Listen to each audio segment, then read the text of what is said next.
Dahmer received the maximum penalty for each and every count. But his story was far from finished. An early fascination with death. You think I could take one home? Just to practice? To be honest with you, Jeff, I've been teaching for 22 years and no one's ever asked me that. Sure. Jeffrey Lionel Dahmer, born in 1960, was curious about death from a young age. His early fascination with the concept came with his beginning to collect dead animal remains after his family moved to Ohio from Wisconsin. Jeff brought the roadkill he found into the backyard of the house, and there in the secrecy of the woods, he dissected the animals. The morbid hobby only increased as he got older, eventually connecting to his burgeoning sexual desires. According to him, these fantasies of physically controlling an incapacitated partner began when he was a teenager. Jeffrey was 18, and like most teens his age, he had active sexual fantasies. But Jeffrey's deviated from the norm to include thoughts of killing his lover. Around the same time, he began to realize that he was attracted to men, something he felt he needed to repress in the early 1970s. This was a part of his life that he knew was not acceptable to his mom or dad. He knew was not acceptable to his school or his religion, so he kept it very secret. Dahmer's warped thinking led him to his first murder right after he graduated high school in 1978, which he alleged was unintentional. He didn't kill again for 9 years. What happened to you in the 9 years in between that you were able to stop, that you were able to control yourself? It just wasn't an opportunity to fully express what I wanted to do. There was just not the physical opportunity to do it then. Dahmer tried to stifle his urges by finding other sources of pleasure, like a store mannequin or a recently buried corpse. In the struggle to control his fantasies, his behavior became more abnormal.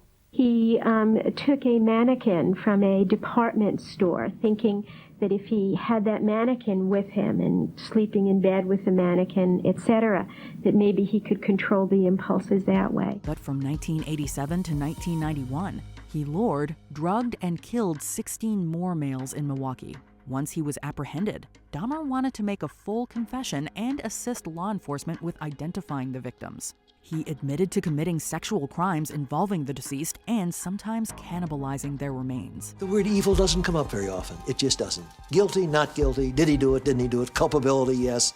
But not often evil, because evil is almost a moral issue. That word came up with Dahmer. He also described performing experiments on his victims, attempting to put them in a zombie-like state of compliance. He wanted these people to stay with him. He didn't want them to leave, and he didn't really want them to die. For what I did, I should be dead. Since the moment of his arrest on July 22, 1991, Jeffrey Dahmer seemingly believed he deserved to die for his awful crimes, even saying as much. I feel so bad for what I did to those poor families, and I understand their rightful hate. I have seen their tears, and if I could give my life right now to bring their loved ones back, I would do it.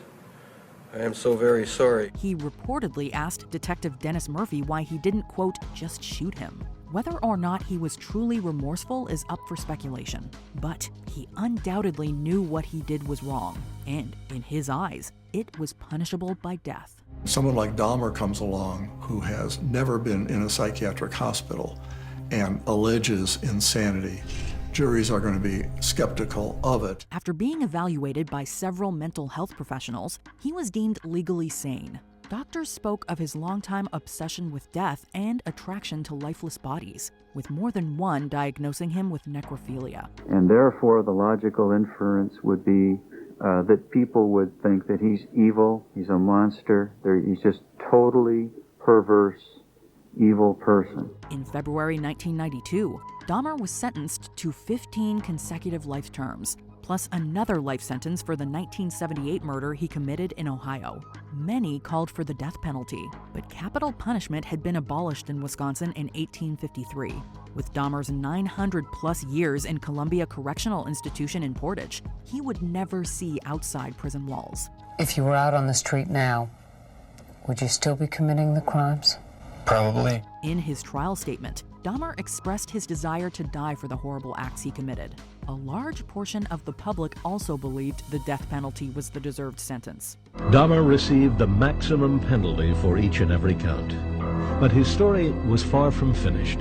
Finding religion in prison. Congratulations, Jeff. You're saved. Thanks. Thank you. Dahmer's first year in prison was spent in solitary confinement because of worries for his safety around other inmates. During this time, he started reading the Bible and became a born-again Christian. From my conversations with Jeff, I would say that he is genuinely reaching out and trying to embrace some religious aspects of life in order to make his life more bearable. He began seriously studying religion, and on May 10, 1994, he was baptized by Minister Roy Ratcliffe, who would go on to meet with him every week until Dahmer's death. Oddly enough, serial killer John Wayne Gacy was executed on the same day, and there was a partial solar eclipse. Against advice, Jeffrey Dahmer requested to be moved out of solitary confinement into the general population, exposing him to other prisoners. His mother, Joyce Flint, worried about her son's safety, but said he told her over the phone, quote, "I don't care if something happens to me." Others have also claimed Dahmer didn't fear dying and seemed to be ready to meet his maker. He reportedly said to one of the guards, quote, "This is a living death." On July 3, 1994, Dahmer was attacked after a prison chapel service. An inmate, Osvaldo Durruti, fashioned a makeshift blade and attempted to cut Dahmer's throat. Durruti, who was in prison on possession charges, reportedly did it in hopes of returning to his home country of Cuba, which did not happen. He did, however, receive an additional 5 years on his sentence. Since the weapon broke, Dahmer survived the attack, but this wouldn't be his only violent altercation. The death of Jeffrey Dahmer. Early on November 28, 1994, almost 5 months after he was attacked, 34-year-old Jeffrey Dahmer met his end. While they were momentarily unsupervised during work detail in the prison gym bathrooms, 25-year-old fellow inmate Christopher Scarver bludgeoned him to death using a metal bar from the gym's weight room.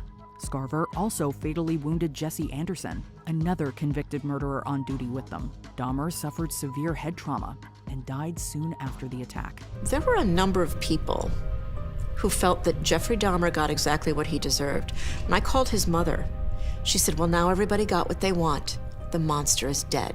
Christopher Scarver was serving a life sentence for the June 1990 killing of Stephen Lohman, an employee at the Wisconsin Conservation Corps training program. Scarver claimed he was promised a full-time job and became angry when he wasn't hired. After he started to overindulge in alcohol and was kicked out of his mother's home, he sought revenge. He went to the training center office to confront the site manager, John Fayon, whom he blamed for the job loss. He ended up shooting Lohman instead, while stealing money from Fayon. Scarver was arrested hours later and confessed. He also said that voices told him he was the son of God, the chosen one. For killing Dahmer and Anderson, Scarver received 2 more life sentences. In a 2015 interview with the New York Post, he said he read about the crimes Dahmer committed and believed his behavior indicated that Dahmer was unrepentant. Namely, Dahmer taunted guards and inmates with cannibal-related jokes, like making his food look like body parts. Hey man, I didn't mean any disrespect. I'm just trying to pass my time. Per his will, Jeffrey Dahmer was cremated, except for his brain, which was preserved. His ashes were divided between his parents, who fought over what should be done with his brain. Joyce wanted to donate it to science, and Lionel wanted it destroyed. We have a chance here, Lionel, to find out why he was the way he was. Was it something he was born with? Maybe there was some small tumor somewhere? Well, I think each of us has our own idea about why Jeff was the way he was, don't we? Those studying his brain could have provided insights into his psychology. The latter won, and the organ was ordered to be destroyed. You'll never know why he did what he did.